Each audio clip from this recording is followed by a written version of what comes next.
जय जगन्नाथ जय श्रीराम जय जगन्नाथ जय Shriram welcome to heart of education YouTube channel आपण मैंने समस्त को मु गोटे वीडियो बनई 12 बेले कि एमसीसी रो राउंड 3 रो बहुत जल्दी शेड्यूल आसीजिवो ऑलरेडी एमसीसी राउंड 3 रो शेड्यूल आसी सारछि एमसीसी राउंड 3 रो डेट ऊपर चेंज करा हैछि एटा होछि जो शेड्यूल आसी एई शेड्यूल अनुसार वर्तमान में आपण ध्यान रखतो एई शेड्यूल अनुसार काउंसलिंग चलिवो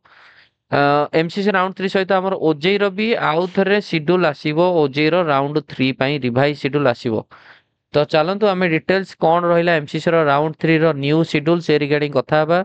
काउंसलिंग रिलेटेड जहाँ भी रहिबो पेड काउंसलिंग रहिबो आपण कॉल पई रहिबो 1000 फुल काउंसलिंग पई 5000 रहिबो आपण एई नंबर कांटेक्ट करि परिबे 7205429784 देखंतु वर्तमान में रजिस्ट्रेशन करि परिबेनी माने राउंड 3 रे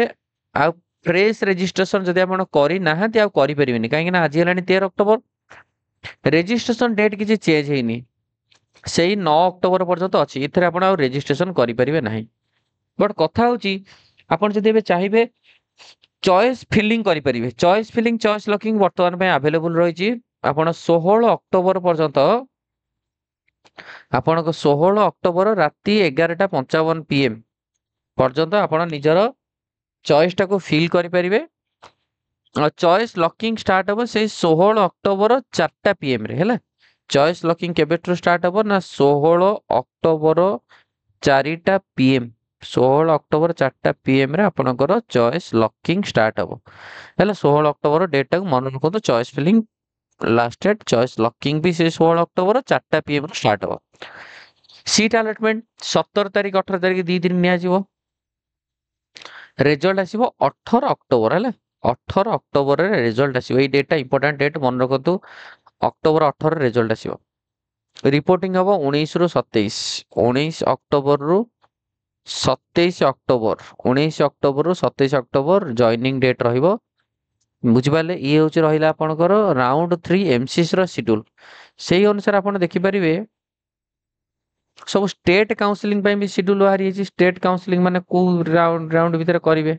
देखंतु एटा स्टेट रो शेड्यूल आपण देखि दोची डिटेल्स राउंड 3 चलतु स्टेट काउंसलिंग पे इंस्ट्रक्शंस कौन अच्छी स्टेट काउंसलिंग से माने केमिति कौन करिवे स्टेट काउंसलिंग कहैछि 29 सेप्टेम्बर रु 18 अक्टोबर पर्यंत तमे माने स्टेट काउंसलिंग ये करिवो 29 सेप्टेम्बर रु 18 अक्टोबर भितर तमरो जनरली कहैछि स्टेट काउंसलिंग को ताकर ये करिया पई माने all India counselling sorry all India counselling 29 रु 18 अक्टोबर जेतो काहे ना all India counselling 18 October result आसी sorry by mistake state counselling तमरो 10 अक्टोबर रु 27 अक्टोबर बुझि पाले स्टेट काउंसलिंग केबे 10 अक्टोबर रु 27 अक्टोबर तेणु करी कोठी ना कोठी आमे जदी कहिबा हमर स्टेट रो काउंसलिंग 100% आपनकर चेंज हबो काहे ना ऑलरेडी जेतु एमसीसी रो राउंड 3 चेंज हला आपण माने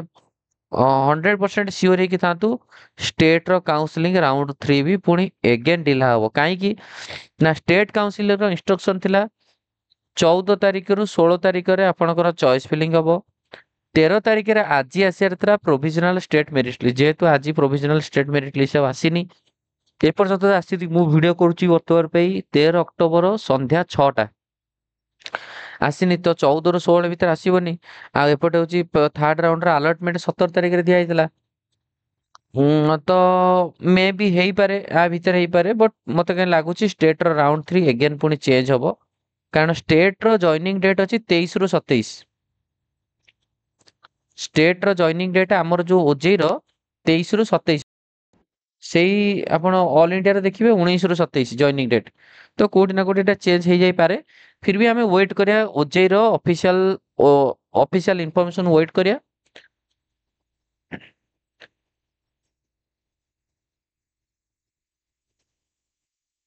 आ आपण मन तो समस्त already heart of education YouTube channel को समस्त देखुचंती तो आपण को क्लियर कट इन्फॉर्मेशन जेतेबेला आस इमीडिएटली दे देबी किछि ओरिड हेबेनी तो बाकी रहिला होची आपण जो माने बहुत सारा पेरेंट्स माने कॉल करछन पेड काउंसलिंग पे म आउथरे नंबर दे दूची 7205 429 784 कॉल माध्यम रे डाउट सॉल्व करे पे 1000 रहइबो ଆପଣଙ୍କର କାହିଁକି ନା ବିଜି ସିଡ୍ୟୁଲ ଭିତରେ ବହୁତ ଟାଇମ ବାହାର କରିବାକୁ ପଡୁଛି ଆପଣମାନଙ୍କୁ ବୁଝିବା ପାଇଁ। ତ କଲ୍ ପାଇଁ 1000 ରହିବ ଆଣ୍ଡ ଫୁଲ କାଉନସିଲିଂ କରିବା ପାଇଁ ଆପଣଙ୍କର 5000 ରହିବ। ତ ଇଏ ହେଲା ବର୍ତ୍ତମାନ ପାଇଁ ଆପଣଙ୍କର detail information about the round 3 MCC date schedule. ସେଇ ସିଡ୍ୟୁଲ ଅନୁସାରେ ଚାଲନ୍ତୁ। All the very best. Thank you. ଧନ୍ୟବାଦ।